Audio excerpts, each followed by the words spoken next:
Hello students. तो बच्चों, आज का हमारा टॉपिक है energy stored in a capacitor.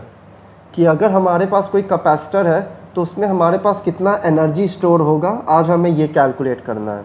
ठीक है, तो सबसे पहले हमने एक पैरेलल प्लेट कैपेसिटर लिया है।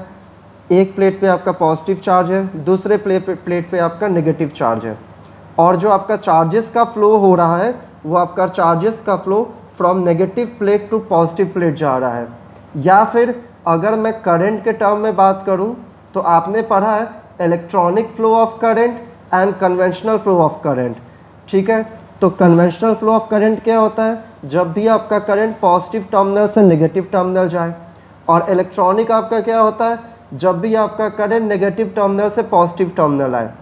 तो यहाँ पे जो हमारा कैपेसिटर है, इससे हमारा स्मॉल चार्ज जो है वो नेगेटिव टर्मिनल से पॉजिटिव टर्मिनल आ रहा है। इसी कारण हमने जो डी क्यू लिया है वो हमने क्या लिया है? Electronic flow of charge. ठीक है, चार्ज यहाँ लिखेंगे हम लोग, क्योंकि चार्ज का जो आपका फ्लो होता है उसके जस्ट ऑपोजिट डायरेक्शन में आपका करंट का फ्लो होता है, ये बात आपको पता है। ठीक है, तो अब energy stored in a capacitor निकालने के पहले सबसे पहले हम लोग को क्या निकालना होगा कि हमारा वर्क डन कितना हो रहा है नेगेटिव प्लेट से पॉजिटिव प्लेट चार्ज आने में। ठीक है, कितना वर्क डन हो रहा है। तो अभी यहाँ पे हमारे पास स्मॉल अमाउंट ऑफ चार्ज है, तो फिर हमारा जो वर्क डन होगा वो भी हमारा क्या होगा? Small work done D W. ये हमारा क्या है? Small work done. तो डी डब्ल्यू हमारा किसके इक्वल हो जाएगा? V dot D Q. ठीक है, अब हमें टोटल वर्क डन निकालूंगा तो फिर हमें एक तरीके से हमें क्या मिल जाएगा? इसका एनर्जी मिल जाएगा। तो चलिए हम लोग अब इसका टोटल वर्क डन कैलकुलेट करते हैं। ठीक है, अब आपने ये फॉर्मूला पढ़ा है कि Q हमारा किसके इक्वल होता है? CV के इक्वल होता है। तो अगर मैं V को लिखूंगा तो V को मैं कैसे लिखूंगा? Q by C। अब इस V की वैल्यू को मैं यहाँ पे सब्स्टिट्यूट करूँगा तो हमें क्या मिलेगा? DW is equal to V की जगह मैंने क्या लिखा? Q by C D Q. 0 से W का इंटीग्रेशन। ठीक है, और हमारा जो चार्ज है वो हमारा 0 से लेकर के Q तक का इंटीग्रेशन की टोटल चार्ज हमारा कितना है।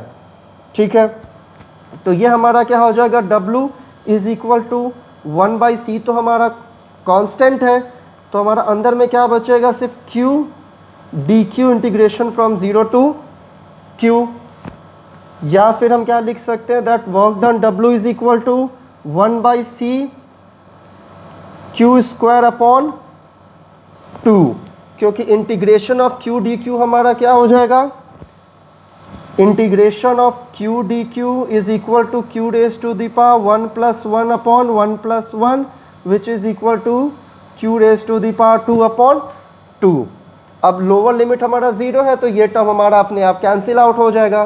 तो दैट मीन्स हमें जो वर्क डन मिला, हमें वर्क डन क्या मिला? 1 by C Q square by 2। ठीक है, अब हमको ये बात पता है दैट कि जो हमारा चार्ज Q होता है it is equal to CV। इसको हमने इक्वेशन नंबर 1 मान लिया। तो substitute the value of Q in equation 1, मतलब कि इक्वेशन 1 में अब हम Q की वैल्यू को सब्स्टिट्यूट करेंगे तो फिर हमें W क्या मिलेगा? 1 by C CV square whole square upon 2, और W is equal to 1 by C square V square upon 2। एक C से एक C हमारा कैंसिल आउट हो गया तो हमें क्या बचा? W is equal to 1 by 2 of CV square. और यही जो आपका वर्क डन होगा ये आपका क्या होगा? Energy stored. तो हम एक तरीके से हम और क्या लिख सकते हैं? That energy stored in a capacitor is equal to half of CV square. ठीक है बच्चों, थैंक यू क्लास।